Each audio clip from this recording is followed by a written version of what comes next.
എല്ലാവർക്കും നമസ്കാരം. ഗൗതമ ബുദ്ധനെക്കുറിച്ച് സംസാരിച്ചുകൊണ്ടിരിക്കുകയായിരുന്നു നമ്മൾ. അപ്പോൾ അതുകൊണ്ട് തന്നെ ബുദ്ധനെക്കുറിച്ച് ഏറ്റവും ആഴത്തിൽ പഠിച്ച ആളാണ് ഓഷോ രജനീഷ്. അദ്ദേഹം ബുദ്ധൻ്റെ ധർമ്മപദയ്ക്ക് 12 വാല്യങ്ങളിലായിട്ട് നൽകിയ വ്യാഖ്യാനം ലോകപ്രശസ്തമാണ്. അപ്പോൾ അതിനെക്കുറിച്ചൊന്ന് പ്രതിപാദിക്കാമെന്ന് വിചാരിച്ചു. വളരെ മൗലികമായ ദർശനം കൊണ്ട് പുതുമയാർന്നതാണ് അത്. അപ്പോൾ അതിൻ്റെ ചില ഭാഗങ്ങൾ പറയുകയാണെങ്കിൽ, കൊട്ടാരം ഉപേക്ഷിച്ച് ഇറങ്ങുന്നതിന് തൊട്ട് തലേ ദിവസം ഗൗതമ ബുദ്ധൻ്റെ പത്നി ഒരു കുഞ്ഞിന് ജന്മം നൽകി. കൊട്ടാരം വിട്ടിറങ്ങുന്നതിന് മുമ്പ് തൻ്റെയും ഭാര്യയുടെയും സ്നേഹത്തിൻ്റെ പ്രതീകമായ കുഞ്ഞിൻ്റെ മുഖം കാണാൻ അദ്ദേഹം ആഗ്രഹിച്ചു. ഭാര്യയുടെ കിടപ്പ് മുറിയിലേക്ക് അദ്ദേഹം പ്രവേശിച്ചു. അവർ നല്ല ഉറക്കത്തിലായിരുന്നു. തൊട്ടടുത്ത് തന്നെ കമ്പിളി പുതച്ച് കുഞ്ഞും കിടക്കുന്നു. കമ്പിളി നീക്കി കൊച്ചു കുഞ്ഞിൻ്റെ മുഖം കാണാൻ അദ്ദേഹത്തിന് കൊതിയായി. ഇനി എന്തെങ്കിലും തിരിച്ചു വരുമ്പോൾ എന്ന് ഉറപ്പ് പറയാൻ അദ്ദേഹത്തിന് ആവുമായിരുന്നില്ലല്ലോ. അജ്ഞാതമായ എന്തോ ഒരു ശക്തി തീർത്ഥാടനത്തിന് ഇറക്കുകയായിരുന്നു അദ്ദേഹത്തിന്. അപ്പോൾ തൻ്റെ ജീവിതത്തിൽ എന്ത് സംഭവിക്കുമെന്നതിനെ ചൊല്ലി യാതൊരു അറിവും അദ്ദേഹത്തിന് ഇല്ലായിരുന്നു. രാജ്യം, ഭാര്യ, കുട്ടി, എന്തിന് തന്നെയും ബോധോദയത്തിനായുള്ള യാത്രയിലെ അദ്ദേഹം ഉപേക്ഷിച്ചു. സാധ്യതകൾ മാത്രമുള്ള ഒരു യാത്രയാണ്. ഇതിനു മുമ്പ് അന്വേഷിച്ച് നടന്നവരിൽ വിരലിൽ എണ്ണാവുന്നവർ മാത്രം സാധിച്ചെടുത്ത ലക്ഷ്യം. മറ്റെല്ലാവരെയും പോലെ തന്നെ അദ്ദേഹവും ജിജ്ഞാസുവായിരുന്നു. അറിവ് വേണമെന്നുള്ള ആഗ്രഹം ഒരുപാടുള്ള ഒരു വ്യക്തി. എന്നാൽ തീരുമാനമെടുത്ത ആ നിമിഷം, അദ്ദേഹം മരണം ആദ്യമായി കണ്ട ദിവസം, വാർദ്ധക്യം, രോഗം എല്ലാം ആദ്യമായി കണ്ട ദിവസം, സന്യാസിമാരെ കണ്ടുമുട്ടിയ ദിവസം, അദ്ദേഹത്തിൻ്റെ മനസ്സിൽ ആത്യന്തികമായി ചില ആലോചനകൾ ഉണർന്നു.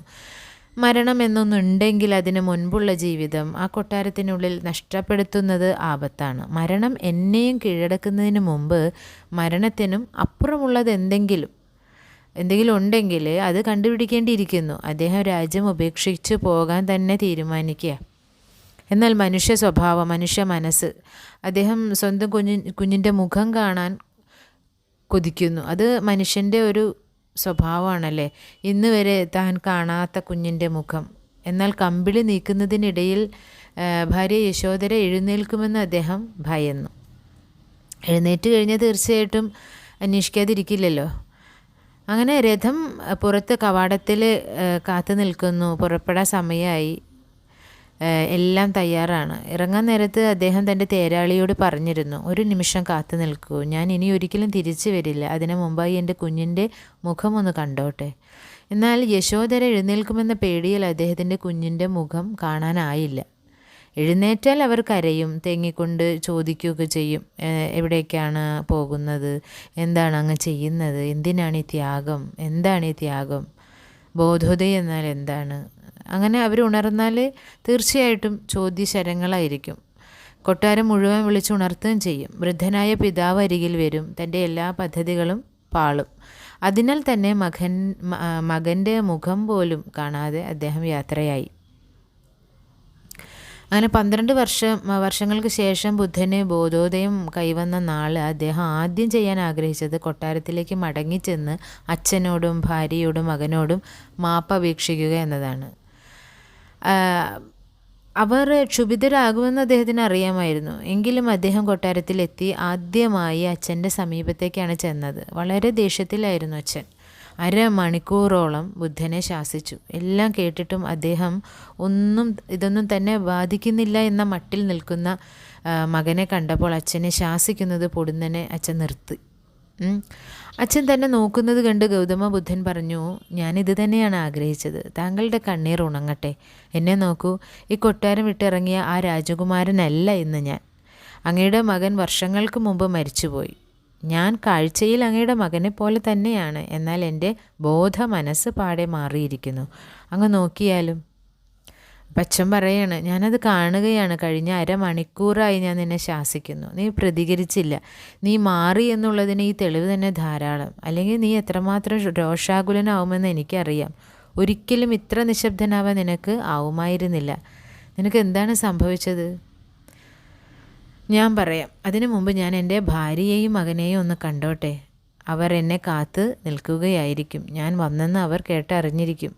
ബുദ്ധൻ ഭാര്യയുടെ അടുത്തേക്ക് പോവുകയാണ് ഇത് പറഞ്ഞിട്ട്. അപ്പോൾ അങ്ങ് ഏറെ മാറിയതായി എനിക്ക് മനസ്സിലായി. ഈ നീണ്ട 12 വർഷം സഹനത്തിൻ്റേതായിരുന്നു. അങ്ങ് പോയതിലല്ല, എന്നോട് പറയാതെ പോയതിലാണ് എനിക്ക് വിഷമം. സത്യം അന്വേഷിച്ചുള്ള യാത്രയിലാണെന്ന് എന്നോട് പറഞ്ഞിരുന്നെങ്കിൽ അങ്ങ് കരുതുന്നുണ്ടോ ഞാൻ തടയുമായിരുന്നെന്ന്? അങ്ങ് എന്നെ വളരെ മോശമായ രീതിയിൽ അപമാനിച്ചു. കഴിഞ്ഞ 12 വർഷമായി ഞാൻ മനസ്സിൽ കൊണ്ടു നടക്കുന്ന മുറിവാണത്. ഞാനും ക്ഷത്രിയ രക്തത്തിൽ പിറന്നവൾ തന്നെയാണ്. അങ്ങ് കരുതുന്നുണ്ടോ കരഞ്ഞും അലറി വിളിച്ചും ഞാൻ അങ്ങയെ തടയുമെന്ന്? അങ്ങ് എന്നെ വിശ്വസിച്ചില്ല എന്നത് മാത്രമാണ് കഴിഞ്ഞ 12 വർഷവും എന്നെ വേദനിപ്പിച്ചത്. ഞാൻ അങ്ങയെ പോകാൻ അനുവദിക്കുമായിരുന്നു. താങ്കൾക്ക് വിട പറയാൻ സാഹചര്യം ഒരുക്കുമായിരുന്നു. യാത്ര പറയാൻ രഥത്തിന് അരികെ എത്തുമായിരുന്നു. തീർച്ചയായും ഇക്കാലം കൊണ്ട് അങ്ങ് എന്തെല്ലാമോ നേടിയെന്ന് ഞാൻ വിശ്വസിക്കുന്നു. ഇവിടം വിട്ടുപോയ ആ പഴയ ആളെയേ അല്ല അങ്ങേപ്പോൾ. അങ്ങയുടെ മുഖം ഇപ്പോൾ ജ്വലിക്കുന്നു. അങ്ങയുടെ സാന്നിധ്യം പുതുമയും സന്തോഷവും പകരുന്നു. അങ്ങയുടെ കണ്ണുകൾ കാർമേഘമൊഴിഞ്ഞ നീലവാനം പോലെ. അങ്ങ് അതിസുന്ദരനായിരിക്കുന്നു. അങ്ങ് എന്നും സുന്ദരനായിരുന്നു. എന്നാൽ ഈ സൗന്ദര്യം മറ്റേതോ ലോകത്തിലേതുപോലെ തോന്നിക്കുന്നു. മറ്റെന്തോ തേജസ് അങ്ങയെ വലയം ചെയ്തിരിക്കുന്നു. കഴിഞ്ഞ 12 വർഷവും എൻ്റെ മനസ്സിലൊരു ചോദ്യം കിടന്ന് ഉരുകുകയായിരുന്നു. അങ്ങ് ഇന്ന് നേടിയതെന്തോ അത് ഇവിടെ ഇരുന്നും അങ്ങേക്ക് സ്വായത്തമാക്കാമായിരുന്നില്ലേ? ഈ കൊട്ടാരം ആ സത്യത്തെ മറയ്ക്കുമായിരുന്നോ? ഇതൊക്കെ ചോദിക്കുന്നതാരാ? യശോധര ചോദിക്കുകയാണ്. തികച്ചും ബുദ്ധിപരമായ ഒരു ചോദ്യമായിരുന്നു അത്. ബുദ്ധനെ അതിനോട് യോജിച്ചേ മതിയാകുമായിരുന്നുള്ളൂ. അപ്പോൾ ബുദ്ധൻ പറയുകയാണ്, ഇതെനിക്ക് ഇവിടെ ഇരുന്നും കൈവരിക്കാവുന്നതേ ഉണ്ടായിരുന്നുള്ളൂ. അന്ന് അതേക്കുറിച്ച് എനിക്കൊന്നും അറിയില്ലായിരുന്നു. എന്നാൽ ഇന്ന് ഞാൻ തിരിച്ചറിയുന്നു. പർവ്വതങ്ങളിലേക്കോ മറ്റെവിടേക്കെങ്കിലുമുള്ള യാത്ര അനിവാര്യമേ അല്ല. ഞാൻ എൻ്റെ ഉള്ളിലേക്ക് തന്നെയാണ് യാത്ര നടത്തിയത്. ഇവിടെ ഇരുന്നു എനിക്കത് സാധ്യമായിരുന്നു. ഈ കൊട്ടാരവും മറ്റെവിടെയും പോലെ നല്ലതാണ്. എന്നാൽ അന്ന് ഞാനത് തിരിച്ചറിഞ്ഞില്ല എന്ന് മാത്രം. അതിനാൽ നീ എനിക്ക് മാപ്പ് തരണം. ഞാൻ നിന്നെയോ നിൻ്റെ ധൈര്യത്തെയോ വിശ്വസിക്കാതെ ഇരുന്നതല്ല. എനിക്ക് എന്നെ തന്നെ സംശയമായിരുന്നു. നീ ഉണർന്നിരുന്നെങ്കിൽ, കുഞ്ഞിൻ്റെ മുഖം ഞാൻ കണ്ടിരുന്നെങ്കിൽ ചിലപ്പോൾ അത്ഭുതത്തോടെ ഞാൻ എന്നോട് തന്നെ പറഞ്ഞെന്നിരിക്കാം ഞാൻ എന്താണ് ചെയ്യാൻ പോകുന്നത്. തന്നെ മാത്രം ധ്യാനിച്ച് സ്നേഹിച്ചു കഴിഞ്ഞ സുന്ദരിയായ ഭാര്യയെയും ഒരു ദിവസം മാത്രം പ്രായമായ കുഞ്ഞിനെയും ഉപേക്ഷിക്കാനായിരുന്നെങ്കിൽ എന്തിന് അവന് ജന്മം നൽകി? ഞാൻ എൻ്റെ കടമകളിൽ നിന്ന് ഒളിച്ചോടുകയാണ്. പ്രായമായ അച്ഛൻ എഴുന്നേറ്റിരുന്നെങ്കിൽ ആ യാത്ര എനിക്ക് അസാധ്യമായേനെ. അപ്പോൾ ഞാൻ നിന്നെ അവിശ്വസിച്ചത് കൊണ്ടല്ല, ഞാൻ എന്നെ തന്നെ അവിശ്വസിച്ചതിനാലാണ് അങ്ങനെ ചെയ്തത്. എൻ്റെ ഉള്ളിലൊരു ചാഞ്ചാട്ടമുണ്ടായിരുന്നു. അപ്പോൾ ഇതാണ് യശോധരയും ബുദ്ധനും തമ്മിലുള്ള സംഭാഷണത്തിൻ്റെ ഒരു ഭാഗം. പിന്നെ യശോധര പറയുന്നുണ്ട്, ഞാനിപ്പോൾ തികച്ചും സന്തോഷവതിയാണ്. സത്യം എവിടെയും വെച്ച് കരസ്ഥമാക്കാമെന്നുള്ള അങ്ങയുടെ വാക്കുകൾ എന്നെ സന്തോഷിപ്പിക്കുന്നു എന്നൊക്കെ പറഞ്ഞിട്ട്. അപ്പോൾ അവർ തമ്മിലുള്ള സംഭാഷണത്തിൽ നിന്ന് നമുക്ക് മനസ്സിലാകാം, എവിടെ ഇരുന്നാലും സത്യത്തെ നമുക്ക് അന്വേഷിച്ച് പോകണമെന്നുണ്ടെങ്കിൽ അതിന് സ്ഥലമോ ഒന്നും തടസ്സമല്ല. പിന്നെ അദ്ദേഹം അതിന് ശേഷം കയ്യിലിരുന്ന ഭിക്ഷാപാത്രം മകന് കൊടുക്കുകയാണ്. അപ്പോൾ തൻ്റെ ഭിക്ഷാപാത്രമല്ലാതെ മകന് നൽകാനായിട്ട് അദ്ദേഹത്തിൻ്റെ കയ്യിൽ മറ്റൊന്നും ഇല്ലെന്നാണ് പറയുന്നത്. രാഹുൽ എന്നാണ് കുട്ടിയുടെ പേര്. അപ്പോൾ അദ്ദേഹത്തിൻ്റെ കയ്യിൽ നിന്ന് ആ ഭിക്ഷാപാത്രം മകന് കൊടുത്തിട്ട് പറയുകയാണ്, ആകെയുള്ള ഭിക്ഷാപാത്രം ഞാൻ നിനക്ക് തരികയാണ്. ഇനി മുതൽ എൻ്റെ കൈകൾ ചേർത്ത് വെച്ച് ഞാൻ ഭിക്ഷ യാചിക്കും. ഈ കൈകളിൽ തന്നെ ഭക്ഷണം കഴിക്കും. ഭിക്ഷാപാത്രം നിനക്ക് തന്നതിലൂടെ ഞാൻ നിന്നെയും സന്യാസത്തിലേക്ക് സ്വാഗതം ചെയ്യുന്നു. ഞാൻ കണ്ടെത്തിയ ഏക സമ്പാദ്യം അത് മാത്രമാണ്. നീയും അത് തന്നെ കണ്ടെത്തണമെന്ന് ഞാൻ ആഗ്രഹിക്കുന്നു. പിന്നെ തുടർന്ന് യശോധരയോട് പറയുന്നുണ്ട്, നീയും സന്യാസി സമൂഹത്തിൽ അംഗമാവണമെന്ന് ഞാൻ ആഗ്രഹിക്കുന്നു. അത് കേട്ടിട്ട് പിതാവ് വരുന്നുണ്ട്. അപ്പം പിതാവ് ചോദിക്കുകയാണ്, എന്നെ മാത്രം നീ എന്തിനു ഉപേക്ഷിക്കുന്നു? ഈ കണ്ടെത്തിയതിലെല്ലാം നിൻ്റെ ഈ പ്രായമായ പിതാവുമായി പങ്കുവയ്ക്കാൻ നീ ആഗ്രഹിക്കുന്നില്ലേ? എൻ്റെ മരണം ആസന്നമായിരിക്കുന്നു, എന്നെയും നീ കൂടെ ചേർക്കൂ. അങ്ങനെ ബുദ്ധൻ പറയുകയാണ്, എല്ലാവരെയും ഒപ്പം കൂട്ടാൻ ആഗ്രഹിക്കുന്ന ഒരു മനസ്സ് അത് ബുദ്ധൻ അവിടെ വെളിവാക്കുന്നുണ്ട്. പിന്നീട് ജീവിതത്തിൽ മനുഷ്യനെ അലട്ടുന്ന ഏറ്റവും വലിയ പ്രശ്നമായിട്ട് ഗൗതമ ബുദ്ധൻ കണ്ടിരുന്ന കാര്യങ്ങൾ നമ്മൾക്കറിയാമല്ലേ? ദുഃഖമായിരുന്നു. ഈ ദുഃഖത്തെ അകറ്റുക എന്നത് ലക്ഷ്യമാക്കിയായിരുന്നു ബുദ്ധൻ്റെ പഠിപ്പിക്കലുകൾ. മനുഷ്യജീവിത സംബന്ധിയായ സാൻമാർഗിക തത്വങ്ങൾക്കാണ് ശ്രീബുദ്ധൻ പ്രാധാന്യം നൽകിയിരുന്നത്. മറ്റു മതങ്ങളിൽ കാണുന്നത് പോലെ ദൈവം, പ്രപഞ്ചം, മനുഷ്യൻ, മരണം തുടങ്ങിയ ചോദ്യങ്ങളുടെ വിശദീകരണം ബുദ്ധമതത്തിൽ കാണാൻ കഴിയില്ല. ദുഃഖത്തിൻ്റെ കാരണം, അവയിൽ നിന്നുള്ള മോചനം, ഇവയെ വിശകലനം ചെയ്യുകയാണ് ബുദ്ധദർശനത്തിൻ്റെ കാതൽ എന്ന് പറയുന്നത്.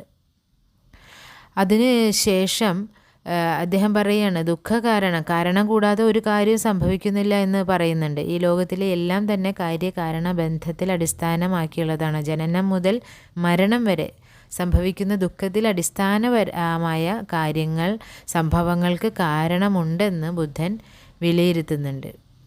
ദുഃഖനിരോധം, ദുഃഖകാരണത്തെ ആശ്രയിച്ചിരിക്കുക. ദുഃഖത്തിന് ഒരു കാരണമുണ്ടെങ്കിൽ അതിനെ ഒഴിവാക്കാൻ കഴിയുമെന്ന് ബുദ്ധൻ പറയുക. നിർവാണ അഥവാ തൃഷ്ണയിൽ നിന്നുള്ള മോചനം, അതാണ് ദുഃഖം ഒഴിവാക്കൽ.